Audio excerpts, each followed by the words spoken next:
Syederalun pekerja dikejutkan dengan temuan tulang berulang di proyek pembangunan di rumah gedung di Gampong Bili Aron, Kecamatan Gelumpang 3 PD. Temuan tulang berulang itu saat pekerja menggali fondasi untuk pembangunan Memorial Living Park di rumah gedung. Tulang belulang tersebut ditemukan di depan bangunan masjid di kompleks rumah gedung. Saat ini, tulang belulang itu telah dikuburkan satu liang di area rumah gedung. Proses penguburan tulang belulang itu diiringi dengan memanjatkan doa.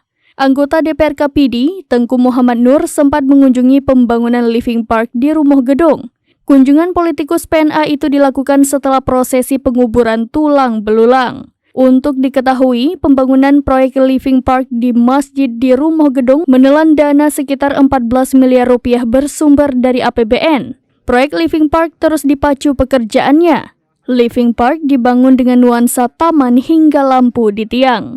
Selain itu, 3 lorong kecil dibangun di Living Park sebagai tempat bermain bagi pengunjung. Untuk posisi bangunan masjid terletak di bagian belakang yang menghadap ke taman. Satu tangga di rumah gedung masih kokoh, meski wajah rumah gedung telah diganti. Tangga itu sebagai bukti bahwa telah terjadi tragedi di rumah gedung pada tahun 1989 di Aceh sebagai pelanggaran HAM berat yang diakui Kepala Negara Joko Widodo.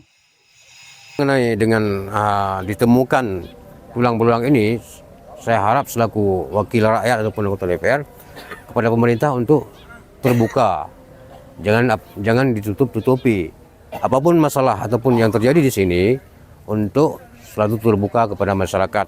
Mengingat ini marwah ataupun martabat bangsa Aceh.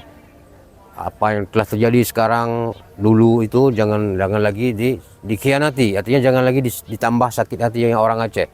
Kalau memang ada temuan ataupun ditemukan rangka ataupun mayat di sini, bagusnya dipublikasi ataupun dimusyawarah dengan pihak-pihak yang terkait untuk menjaga.